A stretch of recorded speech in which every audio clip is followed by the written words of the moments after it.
মস্কাস বুঝতে হলে প্রথম যে জিনিসটা বুঝতে হবে এটা হচ্ছে হিস্টেরিয়া কি জিনিস। হিস্টেরিয়া কি জিনিস এটা বোঝা মস্কাসের জন্য অত্যন্ত গুরুত্বপূর্ণ। ঠিক আছে। হ্যাঁ। তো হিস্টেরিয়া হচ্ছে হিস্টেরিয়া হচ্ছে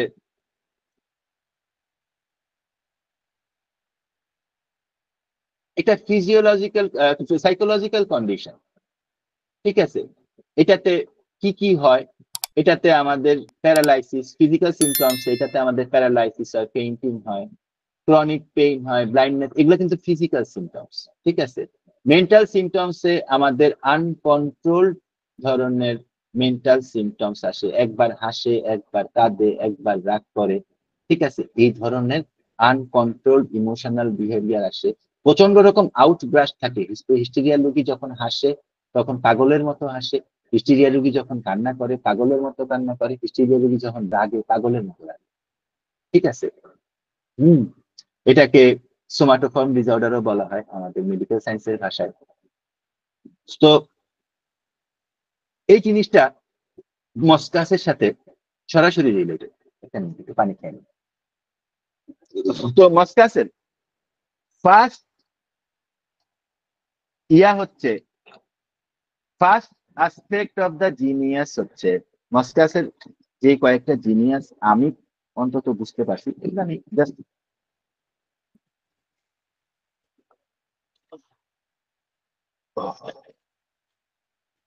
ফার্স্ট জিনিয়াস মস্কাসের যেটা হচ্ছে, এটা হচ্ছে হিস্টিরিয়া অ্যাকম্পানিড বাই রাগারাগি, মানুষের বকাবকি এবং মূর্ছা যাওয়া। ঠিক আছে। হ্যাঁ। এবং হিস্টেরিয়ার রোগী সাথে প্রচন্ড রকম রাগী রোগী। ঠিক আছে। এবং রাগের ঠেলায় কাঁপতে কাঁপতে বা যাই হইতে হইতে ঠোঁট গুলা কি হয়ে যাবে, ব্লু হয়ে যাবে এবং পেশেন্টটা মূর্ছা যাবে, পেশেন্টটা অজ্ঞান হয়ে যাবে। ঠিক আছে। এবং রাগে রুগী কি করবে, অত্যন্ত এক্সাইটেড কথাবার্তা বলবে, অনেক বকাবকি করবে। ঠিক আছে। অনেক বেশি পরিমাণ খিটখিটে থাকবে এবং কোনো কিছু সহ্য করতে না পাইরা, এটা কাইন্ড অফ ওসিডি কিন্তু, সহ্য করতে না পাইরা ব্যয় করে কাইন্ডা দিবে। ঠিক আছে। হ্যাঁ। এরা এদের একটা চরম ইয়ে হচ্ছে যে মস্কাসের একটা চরম ইয়া হচ্ছে কোনো কিছু সহ্য করতে না পারলে, এই যে বাচ্চাটা দেখবেন মা যখন প্রথম দিকে তারে শাসাইতো সে ঘরের থেকে বাইরে রাস্তায় বসে থাকতো, আবার ডাক্তার মরিসনের সামনে বাচ্চাটা ওনার চেম্বার থেকে বেরিয়ে গেল। ঠিক আছে। এই এই এই কাজটা কিন্তু করে এই মস্কাস। ঠিক আছে। আহ, উম, আহ, প্রচন্ড রকম প্রচন্ড রকম রাগী, প্রচন্ড রকম ঝগড়াটে। ঠিক আছে। এবং প্রচন্ড রকম প্রতিশোধ করা। এবং এই ধরনের মস্কাসের রোগীরা যেহেতু এনিম্যাল রেমেডির মধ্যে একটা জিনিস আছে যে অসুস্থতার ভান করা। ঠিক আছে। আহ আহ তারপরে হচ্ছে উম এই জিনিসগুলা মোটামুটি এই হিস্টেরিয়া উইথ ক্রসনেস অথবা উইথ অ্যাঙ্গার অথবা উইথ সলভিং অফ পেইন্টিং, এই জিনিসগুলা মস্কাসের হচ্ছে প্রাইমারি জিনিয়াসের একটা। এর যে কোনো ধরনের মস্কাস রোগীর সাথে সেক্সুয়ালিটি ইনভলভ থাকে, যে কোনো ধরনের মস্কাসের রোগীর সাথে সেক্সুয়ালিটি ইনভলভ থাকে, এরা মাল্টিপুল পার্টনার থাকে, এরা এক্সট্রিমলি সেক্সুয়াল। ঠিক আছে। এক্সট্রিমলি মানে হিস্টেরিয়া প্লাস সেক্সুয়ালিটি মস্টাসের মধ্যে এক্সট্রিমলি কমন। ঠিক আছে। এটা ম্যান হোক কমন, ওমেন হোক। এবং স্পেশালি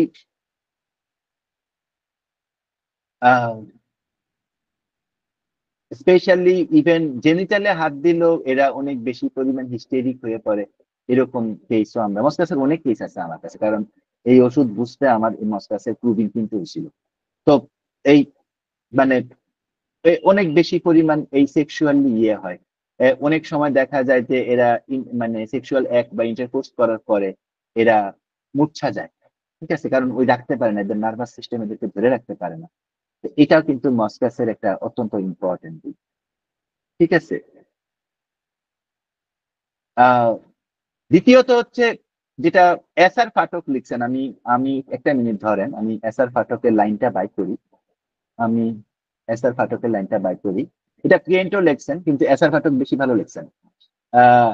উনি লিখছেন গার্লস হু আর সেলফিশ, যে সমস্ত মেয়েরা স্বার্থপর, অবস্টিনেট, ঘাউড়া, সেলফ উইল্ড, নিজে যা মনে করে তাই করে, এন্ড মাচ টেম্পার্ড, যাদেরকে প্রচুর পরিমাণ তেল দিয়া বড় করা হয়েছে, টেম্পারিং করা হয়েছে, ঠিক আছে, resort to all kind of cunning to have their dreams and gratify, তারা তাদের নিজেদের মনের ইচ্ছা পূরণ করার জন্য সবকিছু করতে পারে।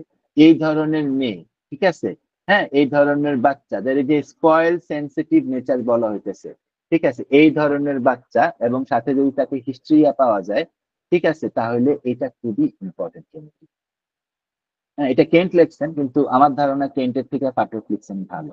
আর কেন্ট লিখছেন কি সেটাও আমি আপনাদেরকে এখন একটু বলে দিই। আমার একটু দেখতে হবে। এক মিনিট ধরেন। আহ,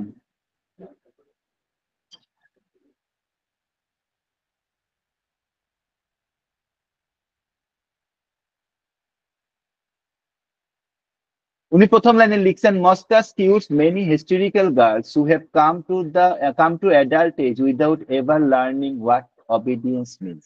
মানে যে সমস্ত বাচ্চা মেয়েরা বাবা মার কাছ থেকে অবিডিয়েন্স শিক্ষা বড় হইতে পারে না, এবং পরে অবিডিয়েন্স শিখতে গেলে মানে বিপদে, যখন শাসনের মধ্যে পড়ে, তখন হয়ে যায়, এই ফেইন্ট হয়ে যায়, তাদের জন্য মস্কাস খুব ভালো রেমেডি। এটা উনি লিখছেন, লিখছেন।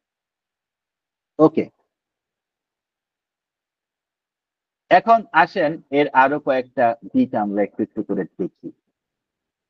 একটা হচ্ছে যে পেইন্টের সাথে শুধু হিস্টেরিয়াই যে থাকবে সেটা না, ঠিক আছে, পেইন্টের সাথে হেডেক থাকতে পারে, ঠিক আছে, এক্সাইটমেন্ট থাকতে পারে, উত্তেজনা থাকতে পারে, অ্যাংজাইটি থাকতে পারে, দুশ্চিন্তা থাকতে পারে, রাগও থাকতে পারে, ডিউরিং মেন্সেস এটা থাকতে পারে, হার্ট ডিজিজের প্রবলেম থাকতে পারে, এপিস্ট্যাক্সিস নাক দিয়া রক্ত পড়া, বা ইভেন ফ্রম ইটিং, ঠিক আছে, হ্যাঁ, যেমন যে সমস্ত অনেক মহিলা আছে, হিস্টেরিক মহিলা আছে, যাদের পেট প্রচন্ড রকম বড় থাকে, সিপিআর মতো, ঠিক আছে, তাদের ক্ষেত্রে যদি পেইন্টিং এর সাথে এটা অ্যাড করে দিলে এই মস্কাস চলে আসতে পারে, ঠিক আছে।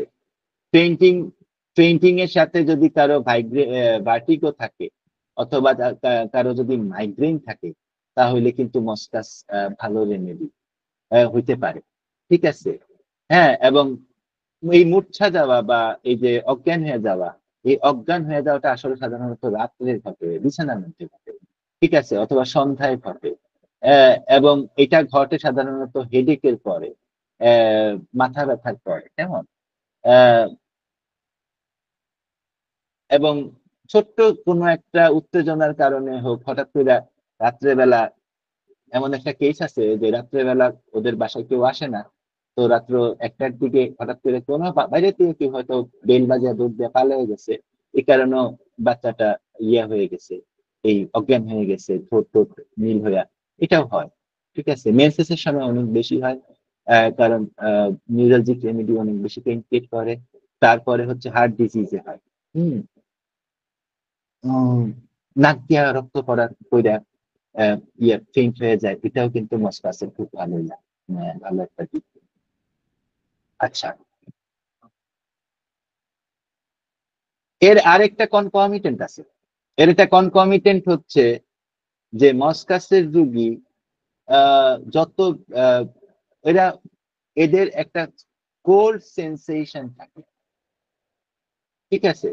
যেমন ধরেন যে অ্যাজমা অ্যাজমা অথবা কনভালশন হচ্ছে, বা গলার চাপ দিয়ে আসতেছে, বা শ্বাসকষ্ট হচ্ছে, এই সমস্ত এই সমস্ত প্রবলেমের সাথে এদের কোল্ডনেস বা ঠান্ডা লাগার প্রচন্ড একটা ভাব থাকে, ঠিক আছে, হ্যাঁ, আহ, ঠান্ডা লাগার প্রচন্ড একটা ভাব থাকে, বা একটা শরীরের একটা জায়গার মধ্যে ঠান্ডা লেগে যায়, শরীরের একটা অঙ্গের মধ্যে ঠান্ডা লেগে যায়, সিঙ্গেল পার্টস এর মধ্যে ঠান্ডা লেগে যায়, ঠিক আছে। আহ আহ, অনেকে আছে ভয় পাওয়ার পরে সারা শরীর ঠান্ডা হয়ে যায়, এবং তারপরে হিস্টেরিয়া শুরু হয়, তারপরে মূর্ছা চলে যায়, মানে অজ্ঞান হয়ে যায়। মানে তারপরে হচ্ছে অনেকে আছে যে হঠাৎ করে লাফ দিয়ে উঠলো, কোনো একটা কারণে মনে হয় ভয় পাইলো বা হঠাৎ করে একটা শব্দে, তারপরে কি হইলো, ঠান্ডা শুরু হইলো, ভয়টা কাঁপতে থাকলো। ঠিক আছে। আহ আহ মস্কাসের যে কোনো হিস্টেরিয়ার সাথে খুব বেশি পরিমাণ পাওয়া গেছে। আই থিঙ্ক 160টার মতন ক্লিনিক্যাল কেস অ্যানালিসিস করা হয়েছে, এবং সেখানে সম্ভবত 142টা বা 132টা কেস পাওয়া গেছে, যে প্রত্যেকটা কেসের সাথে ঠান্ডা লাগার একটা ব্যাপার আছে, যে শরীর ঠান্ডায় কাঁপে। ঠিক আছে, যেরকম আমাদের টাইফয়েড জ্বর হইলে বা আর্সেনিকের ফিভার যেরকম শরীর কাঁপে, এরকম কাঁপে। ঠিক আছে, এবং প্রচন্ড কাঁপে। সেপসিসের রোগীদের শরীর কাঁপে, আপনাদের মনে হয় এই কারণে হয়। এরপরে হচ্ছে আহ উম,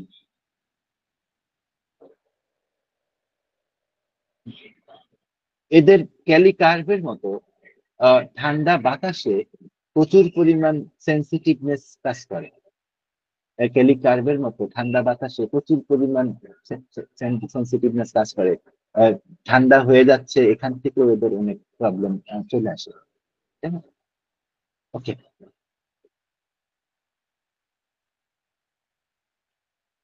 এরপরে হচ্ছে এই যে কোল্ডনেস, এটা আহ, এটা যে কোনো একটা সিঙ্গেল অর্গানে, যেমন মুখের মধ্যে বা একটা পায়ের মধ্যে, এটা করতে পারে, জায়গাটা বিচ্ছিন্ন বিবর্ণ হয়ে যায়, যেমন ভীষণ বিবর্ণ হয়ে যায়। হ্যাঁ, এবং একটা খুব বিখ্যাত আছে যে একটা চিক লাল হয়ে যায় এবং ঠান্ডা হয়ে যায়, আর একটা বিবর্ণ থাকে এবং হট হয়ে যায়। ঠিক আছে, একটা হাত প্রচন্ড পরিমাণ জলে, আরেকটা হাত একদম ঠান্ডা হয়ে যায়। প্রচন্ড রকম মাথা ব্যথা করে। আহ প্রচন্ড রকম মাথা ব্যথা করে, কেমন মনে হয় যে একটা তার সামনে দিয়া বা পিছন থেকে একটা ঠান্ডা বাতাস বইতেছে, এবং এটা তার যে সমস্ত জায়গায় খোলা রঙের, মানুষের যে সমস্ত জায়গায় খোলা থাকে, ওই সমস্ত জায়গায় বেশি বইতেছে। মস্কাসের সাথে কোল্ডনেস খুব ইম্পর্টেন্ট, কেমন। তো আহ, আর কি বলবো জানি না। উম, আচ্ছা, এটা পরে বলতেছি, মনে আসলে বলতেছি। মস্কাসের আরেকটা এক্সট্রিমলি ইম্পর্টেন্ট ব্যাপার হচ্ছে যে যদিও কোল্ডনেস থেকে সবকিছু হয়, আহ, এইটা হচ্ছে ভার্টিগো, হেড পেইন বা হেডেক, ফিভারিশ সিমটম, এগুলো কিন্তু সব ওপেন এয়ার অ্যানিলিভেশন হয়। ঠিক আছে। হ্যাঁ, আহ, এটা খুব ইম্পর্টেন্ট যে এর ওপেন এয়ার অ্যানিলিভেশনটা আমরা খুব বেশি পরিমাণ মাথায় রাখবো। এটা খুব এটা খুবই ইম্পর্টেন্ট জেনারেলস, যে আমরা এর এই ওপেন এয়ার অ্যানিলিভেশনটা আমরা মাথায় রাখবো, কেমন। এটা এক্সট্রিমলি ইম্পর্টেন্ট জেনারেলস। এটা এর বাইরে আসলে তেমন কিছু বলার নেই। ঠিক আছে।